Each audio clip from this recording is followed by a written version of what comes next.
surgeon Connie Beecham, but she's taken time out from her busy schedule to support charity Save the Children in its new global campaign to reduce the number of children who die under the age of 5. To tell us more, please welcome Amanda Mealing.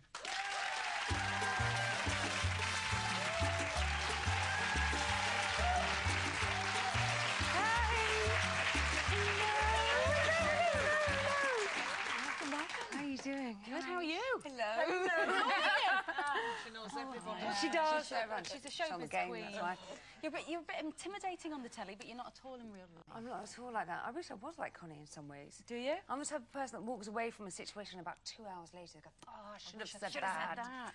Rude shop assistants drive you mad? Yeah, I'm absolutely with you. I'm absolutely with you. You know, you go to these Bond Street shops on Sloane Street and they're very snooty and it's kind of like... Never have a problem myself there. Yeah. Do you know? No. They can see the bling. The bling's coming, yeah. I'm lying. We're also talking about speeding, and I heard, did you get banned? Oh, God. You did as well, didn't you? So it's OK, I'm in good company. Yes, it's awful. Bad company. I know. That's right, that's where I go wrong. Yes, exactly. So you love speed, then? Are you... I do. I mean, you know, going fast. I do. I used to share a house with a Formula 1 driver, so... I love Formula 1. And aren't you even doing your pilot's licence? Pilot's licence. So I do. You like the daredevil stuff a little bit, don't you? I am a bit of a daredevil. What about the old one last fling before you tie the knot? Not that much of a daredevil. No, do you know, I'm really kind of... If you love someone, you love them. If you're doing that... I'm just old-fashioned. If you're doing that, then But we're not talking about it as a sort of serial... I'm not trying to sort of condone it. I'm just saying, not as a sort of serial monogamous husband, but somebody who...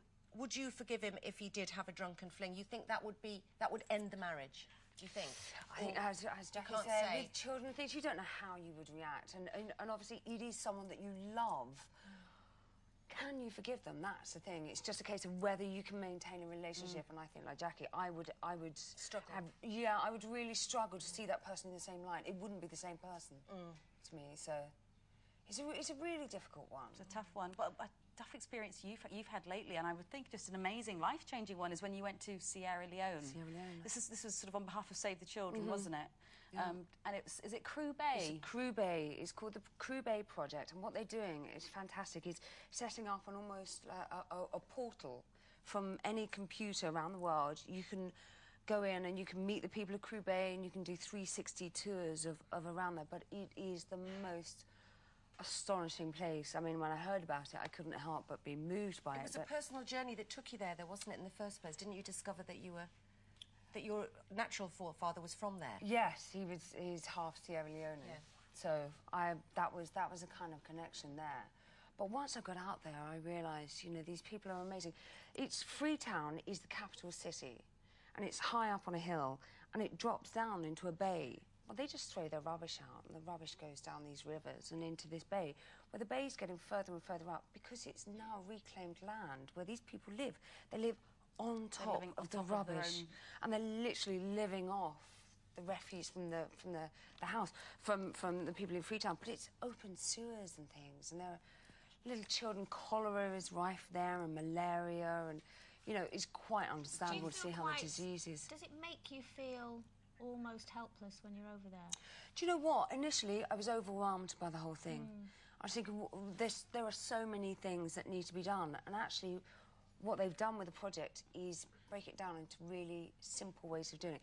You can text the word net, and for a couple of quid, price of a couple of cappuccinos, you can buy mosquito net, which will prevent malaria. It stops the, you know, children, and they used to give them free to children and pregnant women, stop, you know, being bitten by mosquitoes. Can you understand why a lot of celebrities, well, not a lot of celebrities, but there has been celebrities that have gone over to these places and ended up adopting some of the children? Bringing Because your you must child think, back. oh, I could give that child Absolutely. such a lovely life. I completely understand, and my heart, a little part of my heart is with all the people in Crew Bay, because they were lovely.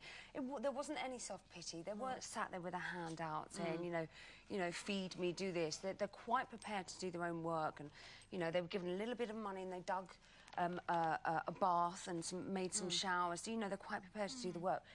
It's just a country on its knees. So do you think somebody like Madonna, who sort of, you know, I know she didn't want a high-profile adoption, but it turned out to be that way, who sort of took somebody out of a poor environment, similar to the one that you're talking about, and brought it back to this country. Do you think was that a wise move? Was that something that you would personally have... My personal opinion, not anyone else's, but my opinion is, no, you leave the child where it is and make the environment that they're in good enough for them to grow up in. Right. But surely this village is on a tip. Yeah. You would want to move the village, surely, up the hill a bit, wouldn't you? Well, there isn't anywhere. I mean, you're talking about 6,000, 7,000 people, and they have been there for a long time. But how do you make living on a tip in 3 foot of sewerage any better? How can you make that better? Well, there are ways of making it better. One is kind of damming the river so that the rubbish doesn't come down. That would definitely be one thing that would stop a lot, because it rained while we were there, and they're quite heavy downpours. And this isn't even rainy season. They go through 6 months of this, but the force of the water threw everything up. It just, you know, kind of...